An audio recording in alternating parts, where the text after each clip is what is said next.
Hi dear friends, how are you all? कैसे हैं आप सब? हम लोग एक नई शुरुआत करने वाले हैं। हम लोग एक नए वेंचर को लेके आने वाले हैं और सबसे मुश्किल, सबसे डिफिकल्ट पहला दिन होता है और सबसे एक्साइटमेंट वाला भी पहला ही दिन होता है। हम अक्सर क्या करते हैं, जब हम किसी नए बिजनेस को शुरू करते हैं तो पहले दिन बहुत एक्साइटेड होते हैं, बहुत जी जान लगा के काम करते हैं। जैसे जैसे दिन ढलते जाते हैं, एक दिन, दूसरा दिन, तीसरा दिन, चौथा दिन, पांचवा दिन, छठा दिन, महीना, 2 महीना, 3 महीना, हमारा एक्साइटमेंट का लेवल डाउन होता चला जाता है।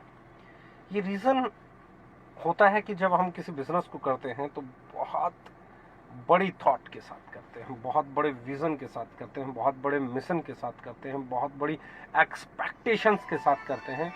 और जैसे जैसे जैसे वो एक्सपेक्टेशंस पूरी होती हुई नजर नहीं आती, वो विजन पूरा होता हुआ नजर नहीं आता, वो उम्मीदें पूरी होती हुई नजर नहीं आती, हमारा काम करने का जज्बा धीमा धीमा धीमा धीमा धीमा होना शुरू हो जाता है। राइट? यही हार का बहुत बड़ा कारण होता है। इनफैक्ट होना उल्टा चाहिए। जब आपको लगे कि आपका विजन पूरा नहीं हो रहा है, जब आपको लगे कि आपकी एक्सपेक्टेशंस पूरी नहीं हो रही हैं, जब आपको लगे कि आपकी उम्मीदों के अनुसार काम नहीं चल रहा है, तब आपका एक्साइटमेंट लेवल और बड़ा होना चाहिए। राइट?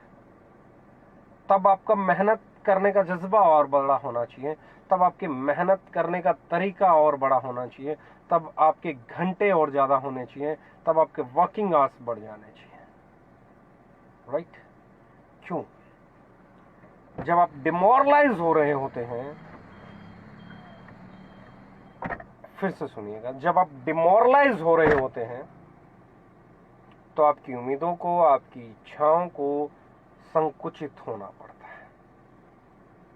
लेकिन अगर आप इस वक्त अपने इमोशंस को काबू करके, जो पहले दिन आपका जज्बा था, उस जज्बे को कंटिन्यू कर जाते हैं, उसको मेंटेन कर जाते हैं, उसी पर चलते रहते हैं, तो बिलीव मी, आपके मन मुताबिक रिजल्ट्स आना शुरू हो जाते हैं।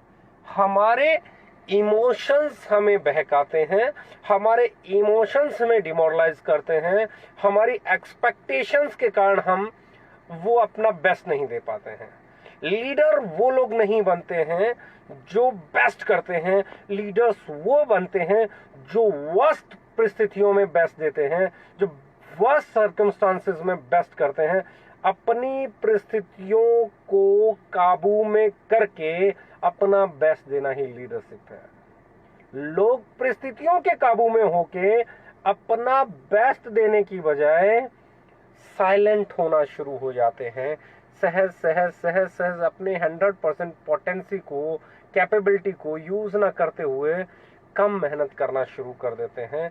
यहां से वो दरवाजा खोल देते हैं फेलियर के लिए। Am right? लेकिन जब हम हमारे इमोशंस को कंट्रोल करते हैं और अपने जज्बे को बरकरार रखते हैं और उसके अकॉर्डिंग मेहनत करते हैं, पहले दिन की तरह कंटिन्यू मेहनत करते हैं, क्योंकि कभी अप आता है बिजनेस में, कभी डाउन आता है बिजनेस में।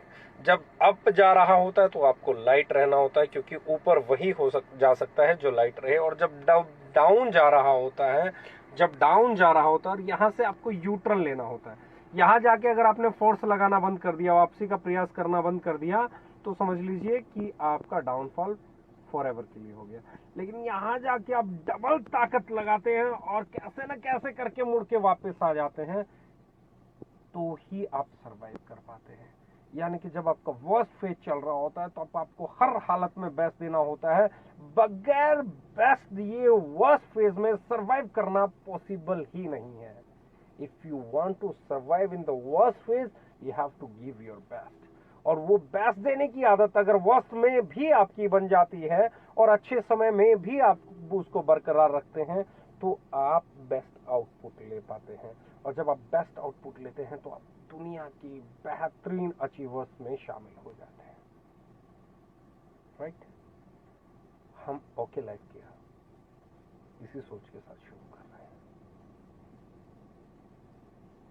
मुझे लग रहा था कि पिछली कंपनी छोड़ने के बाद मेरा एक वर्स्ट फेज चल रहा है, बहुत सारे क्वेश्चन मार्क, बट मैं अपने इमोशंस को कंट्रोल किया, कोई गलत फैसला नहीं लिया और बहुत पेशेंस के साथ अपना 100% देते हुए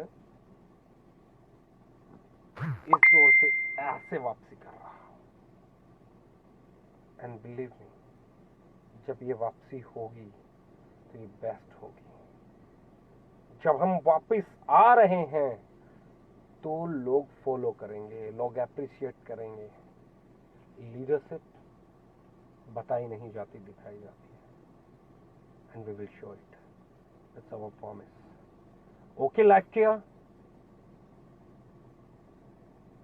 बहुत बड़ा नाम होने वाला है अगले 6 महीने में इस इंडस्ट्री का।